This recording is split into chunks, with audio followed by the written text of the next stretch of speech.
First Take is brought to you by Goodyear, tires with a strong tradition of superior performance. And Geico, 15 minutes could save you 15% or more on car insurance.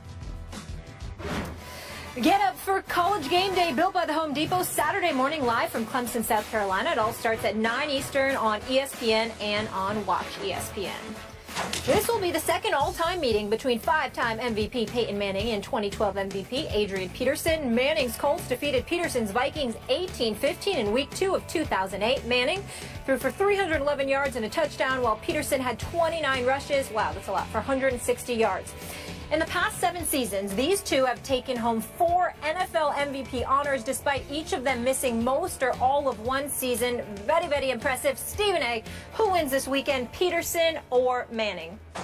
Well, I think Manning wins this game because Manning doesn't have to go against his defense on a Sunday afternoon. Adrian Peterson, Minnesota got bright after giving him the ball just 10 times in the first game. They've given him the ball 49 times over the last 2 games. Got a 134-yard performance against the Detroit Lions and rushed for like 126 last week against San Diego. And obviously Teddy Bridgewater keeping the turnovers to a minimum, so the Vikings deserve respect for that. But Peyton Manning is Peyton Manning. Still got Emmanuel Sanders, still got Demaryius Thomas, okay? His running game's got to step up with C.J. Anderson and Ronnie Hillman. They got to run the football. They're only 18th in terms of their passing offense. But that Denver Broncos defense, Skip, they're the 3rd-ranked defense in the NFL. They are number 1 against the pass, number 6 against the rush. DeMarcus Ware got 3.5 sacks. Okay, you look at this secondary with Akeem Talib and Chris Harris. Chris Harris is a guy that's been on our show. He is big time, and we all know what Akeem Talib can do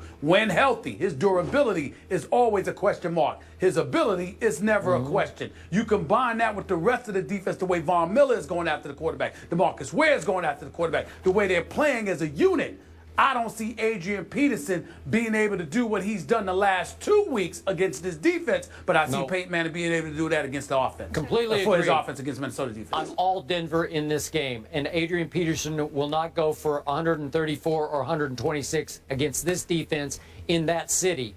And I'm still in awe of all this Peyton is done talk. Peyton has lost it. He's lost his fastball. He never had a fastball, and he's still Peyton. He doesn't even have a run game now, and he's playing at an extremely high level. I like him against Adrian Peterson in this game. I like him in the mile high, too. And I think the run game gets going, just like Justin Forsett did. You love that. You love when I side up with you. It means good things for Skip Bayless. Not really, but Stephen A., enjoy the weekend. Good to see you. Skip, you too. See y'all on Monday. Have a fantastic weekend. Be safe. Joining us now on the phone is Cowboys corner Orlando Scandrick. Orlando is currently rehabbing from the knee injury he suffered late in training camp. Since 2013, he's led all Dallas defensive backs in interceptions and sacks. Orlando, thank you so much for joining us. Man, thanks for having me. I'm sorry I couldn't be there with you guys today in person, in the flesh. It's okay. I'm not. What happened? What happened? What's the deal? Just rehabbing. I'm just trying to, do whatever I can to recover and regain the form that I was in before I got injured. All right, understood. I guess that's a little more important. But let's get into it. So your boys lost last week at home to the Falcons. Julio Jones had only 3 catches in the first half, and then he went off in the second with 9 catches for 137 yards, 2 TDs. Orlando, what happened to your Cowboys defense last Sunday?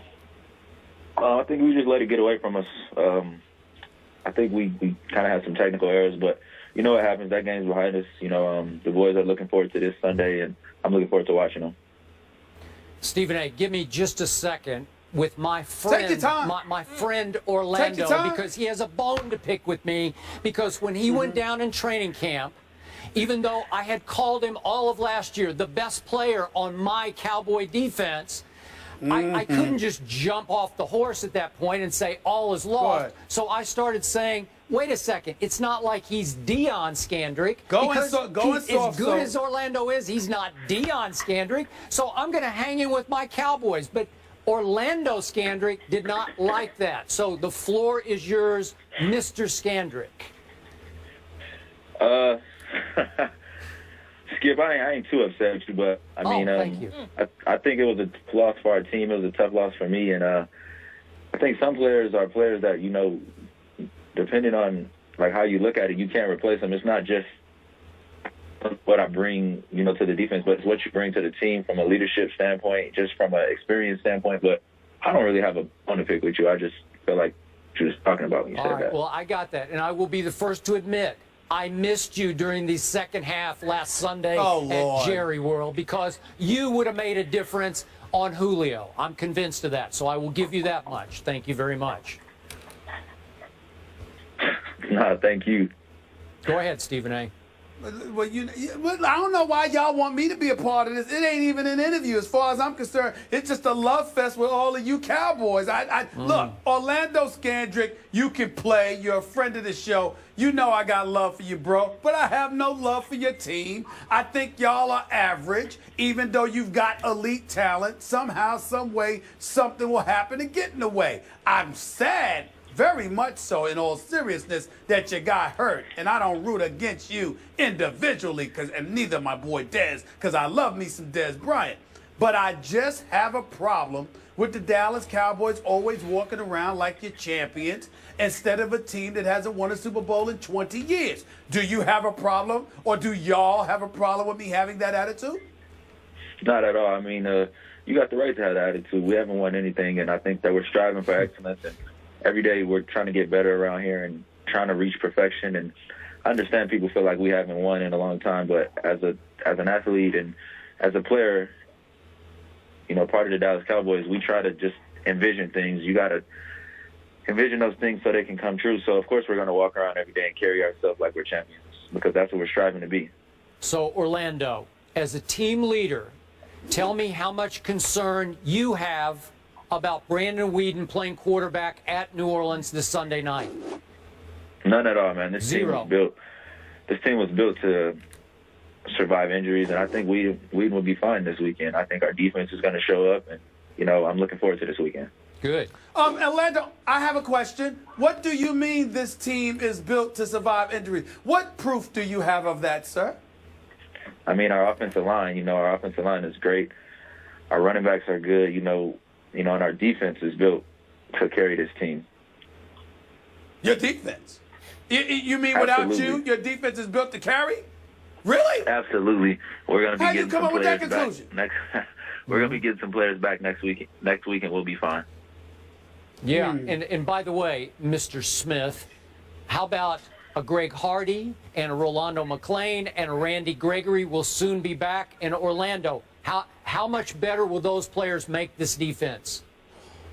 A lot. I can't even put it into words, but, to have those players returning that are in the front seven, it's going to make it a lot easier for the secondary and for everyone else.